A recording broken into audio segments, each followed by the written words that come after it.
Mr. Abdellatif, Wahba, journalist. Good afternoon to you. Good afternoon. Let's start off with our first news item from Al-Ahram online that reads, Egypt's Sisi visits Alexandria following heavy rains.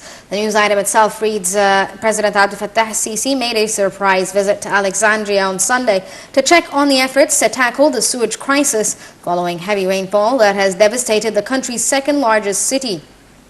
The official Facebook page of the president announced that Sisi will allocate 1 billion from the Tahya Masr or Long Live Egypt Fund for the development of the sewage system in the city.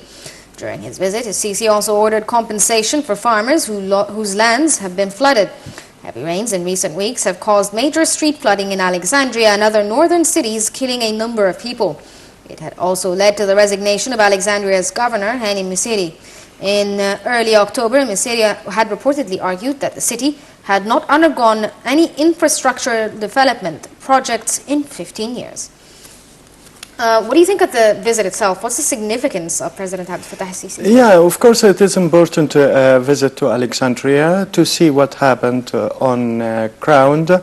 And as you know that the second crisis happened as President Abdel Fattah Sisi visited Britain. So it is important to see what happened in Alexandria.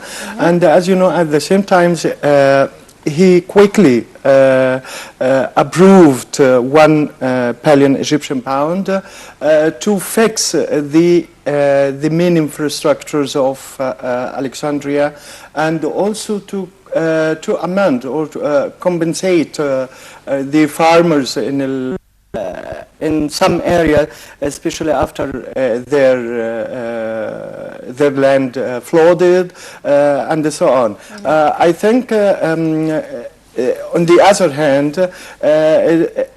this visit will give a concrete message to all the officials, especially for the other provinces, to take their attentions to prepare, especially the forecast of the bad weather may contain next week too.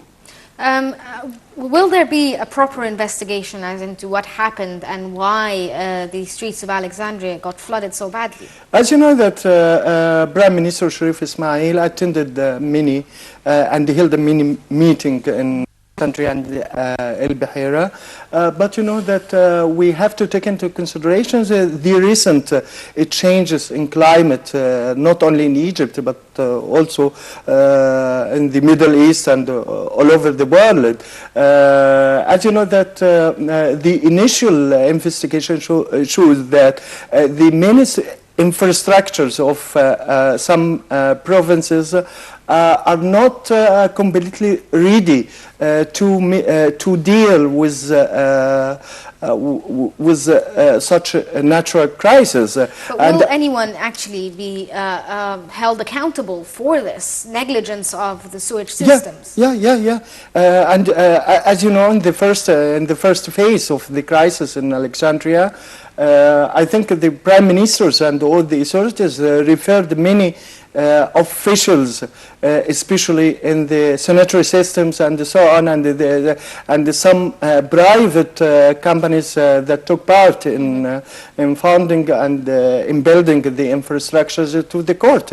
I think to see and to declare what happened, especially after the government allocated more money for all provinces and also for the infrastructures in many provinces at the same time. So we will see this sort of action in other areas of Egypt. Yeah, of course. And as you know that President Abdel Fattah Sisi issued a warning for all. If you are not capable to deal with such a problem, you have to leave your seats. Yes, okay. Let's move on to the next item from Egypt Independent. It reads, Russia may deliver onboard defense systems, President S to Algeria and Egypt. The news item itself reads, Russia said that it may supply Algeria and Egypt with the onboard defense system President S, or ODS, used for military and civil aircraft, says pre-contract work on delivery is underway. ODS is designed to protect planes and helicopters from being hit by missiles, air defense, and anti-aircraft artillery. The defense system is currently installed in Ka-52, Mi-28, Mi-26 helicopters. The contract work is currently on the delivery of the onboard defense system to Algeria and Egypt is ongoing, according to Igor Nasakov, the first deputy general of the director of the concerned radio electronic technologies, told RIA Novastia at the Dubai Air Show in 2015. ODS includes a control device, a radar warning receiver station, laser and missile attack warning stations, on-air dispensers for aircraft consumables, settings for active radio interference stations, as well as laser optical electronic suppression stations. The system allows automatic detection of a rocket launching in the vicinity and initiates passive and active interferences in infrared and radio frequencies to disrupt the rocket's targeting system. The ODS system can be located inside airframe fuselages or as an external unit on helicopters and fixed-wing aircrafts. How do you see this contract? Does it come because of the aircraft accident that took place in Sinai? Or is this... let us say first that this doesn't mean it is a proof that something wrong happened in the Russian Metrojet airliners. But I think we have to wait at the same time until the international or the local investigation committee declare the final results. But I think it is a great and remarkable step from Russia to sign or to declare that they will provide Egypt and other countries with some modernized helicopters and airborne and so on. But let us say that it's not for the sake of Egypt. It is also for the sake of how to secure the Russian interests in the Middle East. And as you know, at the same time, they wanted to take part in facing and combating also Daesh in Syria. Because if anything wrong happened from Russia, for example, if the Daesh militia fled from Syria, I think they will go towards the ex-Soviet states. And this is the main fear of the Russian regime. But also, just 2 days ago, the UK did sign a memorandum of understanding with Egypt in terms of intelligence swapping between the British intelligence and the Egyptian side, in addition to counterterrorism training and so forth. Does this mean that the international community is starting to take terrorism seriously? This, of course, and at the same time, we have to say that what Britain declared concerning the security cooperations between Egypt and Britain. Does this also relate to what Sameh Shukri said? Of course. And it is a normal step in such situations because you, as Egyptian regime, you have to convince Britain that we have a tighten concerning the security in all the infrastructure or Egyptian infrastructure, in airports, in also naval ports and so on. This is, I think, it is important a step from Britain toward Egypt, and also Egypt cleverly responded to such actions.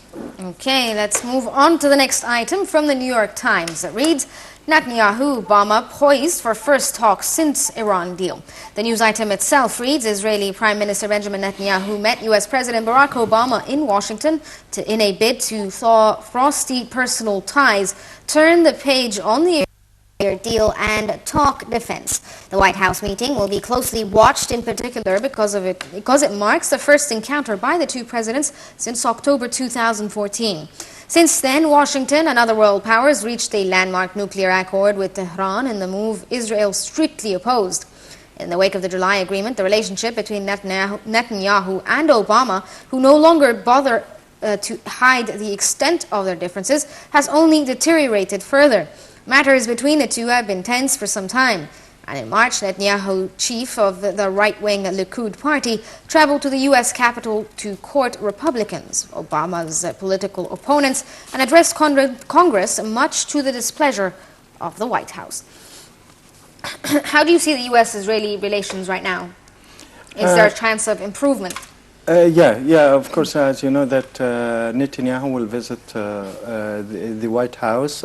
I think he's still trying to practice some pressures upon the American administrations, especially concerning the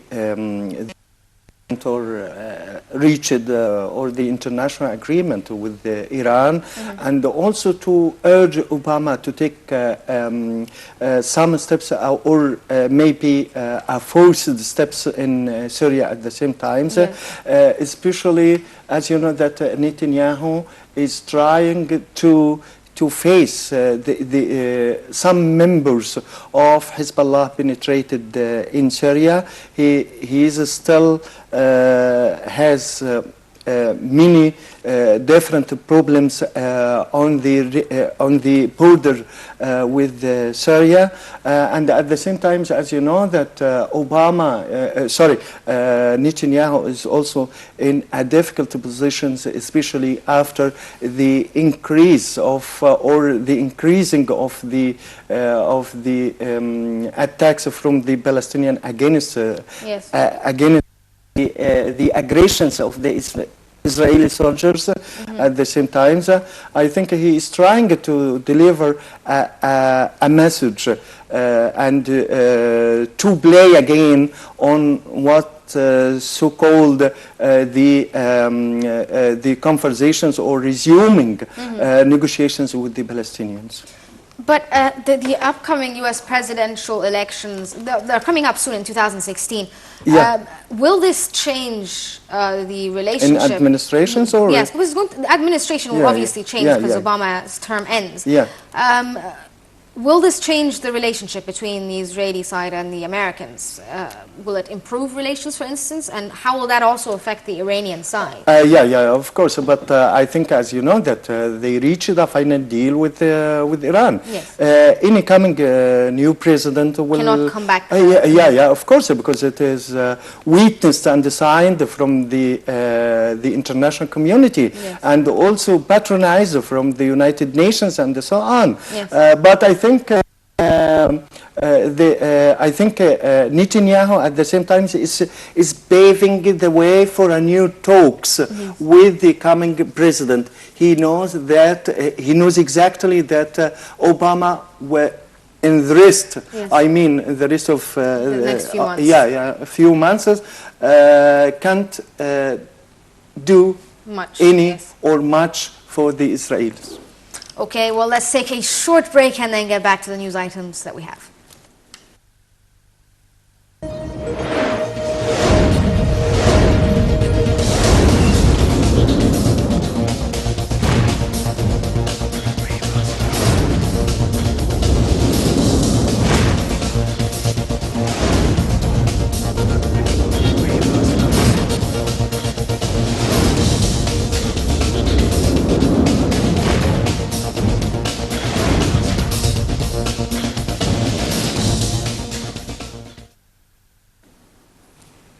Welcome back.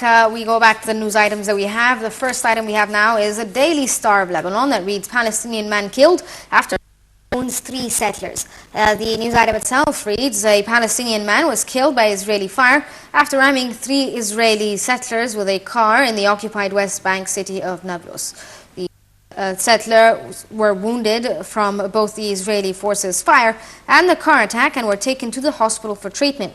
Israeli forces closed the Hawara checkpoint south of Nablus and Za'atara following the attack and prevented Palestinians from passing through. Palestinians have been protesting since the beginning of October against Israeli attempts to build more settlements in East Jerusalem and force on Arab residents of the city, which is the planned capital of a future Palestinian state. More than 72 Palestinians have been killed by Israeli occupation forces since the beginning of October. Well, this goes back to the idea of the American administration and the Israeli one, where basically the American side has said that settlement has to stop before any peace negotiations could go through.